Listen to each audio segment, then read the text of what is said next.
भारत में सुरक्षा की दृष्टि से गृह मंत्रालय के द्वारा निर्देशित सिविल डिफेंस मॉक ड्रिल आयोजन पूरे देश के 244 जिलों में किया जा रहा है, जिसमें से मध्य प्रदेश के 5 जिले भी शामिल हैं। और इसी के तहत इंदौर में भी इस सिविल डिफेंस मॉक ड्रिल को लेकर पुलिस कमिश्नर कार्यालय में एक बैठक हुई। सुनिए किस तरह के दिशा निर्देश अधिकारियों के द्वारा दिए गए हैं। ये सिविल डिफेंस को लेके जो मॉक ड्रिल के निर्देश प्राप्त हुए हैं, उसके आधार पर हमारी सभी तैयारियां पूर्ण कर ली गई हैं।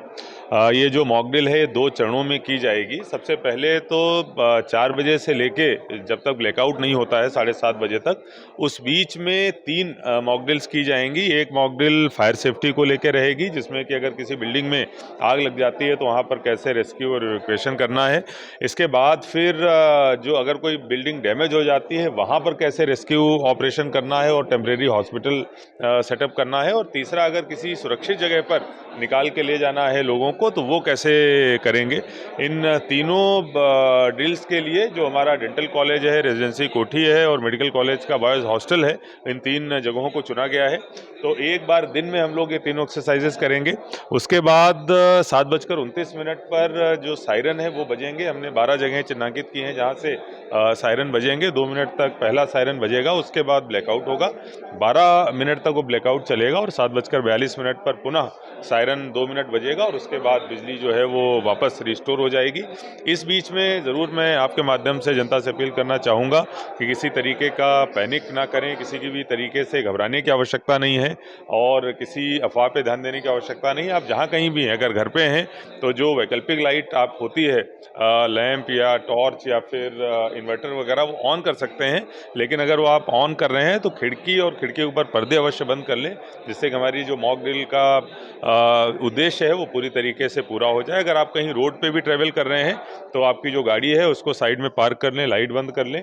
अगर एम्बुलेंसेज वगैरह है तो उस पर ये नियम लागू नहीं होगा। एम्बुलेंसेज लाइट के साथ में आराम से आ जा सकती हैं, जिससे कि कोई अगर मरीज है तो उसको असुविधा ना हो। बाकी अगर किसी आप पब्लिक प्लेस पे भी हैं तो वहाँ भी घबराने की आवश्यकता नहीं है। अगर कोई वैकल्पिक लाइट इत्यादि है भी, होटल है या रेस्टोरेंट है, तब भी अगर खिड़की बंद हो जाएगी, उस पर पर्दे हो जाएंगे, तो हमारी मॉक ड्रिल की जो उद्देश्य की पूर्ति है वो हो जाएगी। जो मॉक ड्रिल हमें की जानी है वो हम 4 बजे से करेंगे एक मॉक ड्रिल और फिर हम 7:30 बजे से करेंगे जब ब्लैकआउट पूरा होगा। और इसके लिए तैयारियां पूरी कर ली गई हैं, स्थान हमने चिन्हित कर लिए हैं जहाँ हमको ड्रिल करना है। और इसके साथ साथ जब ब्लैकआउट होगा उस समय 7:30 से लेकर 7:42 पर यानी 7:30 बजे एक लंबा सायरन 2 मिनट का बजेगा, जो कि ऊपर नीचे आवाज में जाएगा साइनसॉइडल फॉर्मेट में। उस समय ब्लैकआउट प्रारंभ हो जाएगा और जैसे ही 7:42 पे ब्लैकआउट समाप्त होगा तो एक लंबा 2 मिनट का सायरन बजेगा, जिसकी व्यवस्थाएं की जा चुकी है शहर में। उस समय ये ब्लैकआउट समाप्त हो जाएगा। इस समय ब्लैकआउट के दौरान जो मूवमेंट में गाड़ियां रहेंगी उनकी भी हेडलाइट और जो पीछे की लाइट अपनी लाइटें बंद करके उनसे अनुरोध है कि जिस स्थिति में है वहाँ पे धैर्य और संयम के साथ इन 12 मिनट प्रतीक्षा करें।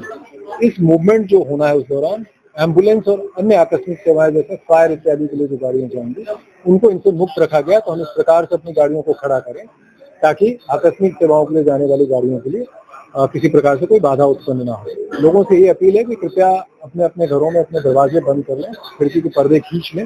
अगर कोई आकस्मिक स्थिति में आपको रोशनी का यूज भी करनी पड़ती है तो उसका कोई हिस्सा बाहर किसी प्रकार की कोई रोशनी या प्रकाश नहीं आना चाहिए, इस प्रकार की व्यवस्था कर लें और धैर्य और संयम के साथ रहें। आपको संबंधित अधिकारी, जो पुलिस अधिकारी या उस क्षेत्र में जो अधिकारी हैं शासकीय, जो गाइड करते हैं, कृपया उसका पालन करें और उस द्वारा हमारा पूरा सहयोग करें।